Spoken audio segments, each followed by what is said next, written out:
প্রচুর বৃষ্টি হচ্ছে। এই বৃষ্টির কারণে অনেক যানবাহন দুর্ঘটনায় কবলিত হচ্ছে, অনেক মানুষ পঙ্গুত্ব করছে, অনেক মানুষ মৃত্যুর মুখে ঢলে পড়ছে কিছু কিছু ভুলের কারণে। ট্রাফিক সাইন, আজকে ট্রাফিক সাইন নিয়ে কথা বলবো।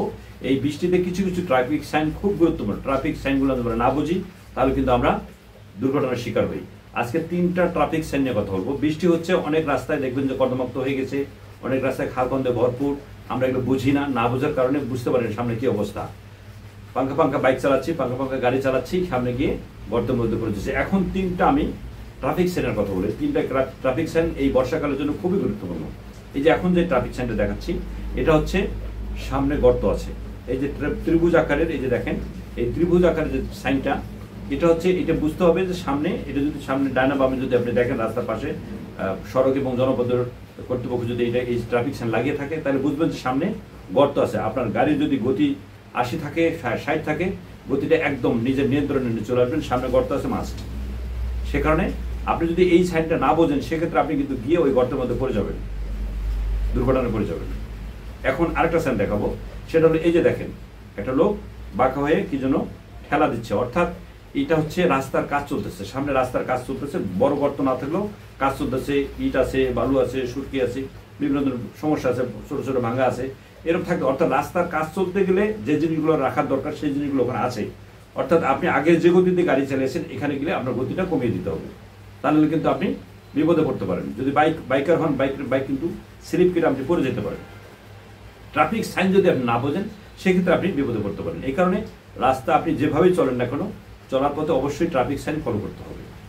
এখন আরেকটা সাইন দেখাবো, সেটা হচ্ছে এই যে দেখেন রিক্সার একটা চিহ্ন দেওয়া, বাইকের একটা চিহ্ন দেওয়া আছে, মোটরসাইকেলের একটা প্রাইভেট কারের চিহ্ন দেওয়া আছে, এখানে ক্রস চিহ্ন দেওয়া আছে যে এখানে এই রাস্তা দিয়ে মোটরসাইকেল চালানো যাবে না, এই রাস্তা দিয়ে কোনো যান চলাচল নিষেধ, মোটর যান চলা নিষেধ। রিক্সা চলতে পারে, মোটর যান চলা নিষেধ। আপনি তারপর যদি ওখানে ঢুকিয়ে দেন, তাহলে কি হবে, আপনি জ্যামে পড়ে যাবেন, ওই বিপরীত দিক থেকে আসা গাড়িগুলো আটকে যাবে, আপনি যানজটের তৈরি করে দেবেন, যানজট সৃষ্টি করে দেবেন, প্রচুর যানজটের তৈরি হবে। এখানে বলা আছে এদিকে যান চলা নিষেধ, তারপর আপনি ঢুকাই দিচ্ছেন। সে কারণে অনেক মানুষের ভোগান্তি হবে। আপনাকে দেখবেন যে যারা বুঝবে না, শুনবে না, আপনাকে গালাগালি করবে। ট্রাফিক সাইন যদি আপনি না বোঝেন, ট্রাফিক সাইন যদি আপনি না চিনেন, এটা যদি ফলো না করেন, সেক্ষেত্রে মানে পদে পদে আপনি বিপদে পড়বেন, হয় দুর্ঘটনায় পড়ে যাবেন, আর নয়তো যানজটের সৃষ্টি হবে, অন্য মানুষ আপনাকে বকাঝকা করবে। সেই কারণে বিশেষ করে এখন আজকে এই কথাটা বলার কারণ হচ্ছে, এখন কিন্তু বর্ষাকালে কিন্তু অনেক রাস্তায় কাজকর্ম চলে, অনেক রাস্তার কাজ, নির্মাণ কাজ চলে, অনেক রাস্তায় গর্ত হয়ে গেছে, আপনি বুঝবেন না, সড়ক জনপদের লোক ওখানে সাইন লাগিয়ে দিয়েছে, আপনি টের পাবেন না। এটা আপনার ভুল। আপনার আমার ভুলের কারণে কিন্তু বিভিন্ন ধরনের সমস্যা তৈরি হয়। আমরা একটু যদি সচেতন থাকি, একটু সতর্ক হই, এই সাইনগুলো আমরা দেখি, এই সাইনগুলো মানেই কি লেখা আছে, কি বোঝা আছে, না বুঝলেও একজনের কাছে বুঝে নেবেন, তাহলে দেখবেন যে এই ঘটনাগুলো ঘটবে না। বর্ষাকালে যারা বাইক চালান, বিশেষ করে বাইকার যারা আছে, তাদের কাছে আমার বিনীতভাবে অনুরোধ থাকবে, বর্ষাকালে বাইক চালানোর সময় অবশ্যই গতি কম গতিতে চালানোর চেষ্টা করবেন, এই ট্রাফিক সাইনগুলো মানার চেষ্টা করবেন। আর যতক্ষণের জন্য চালান না কেন, যত দিনের জন্য চালান, যতক্ষণের জন্য চালান, মানে যেখানেই যান না কেন, অবশ্যই মাথায় হেলমেট পরে বাইক চালাবেন।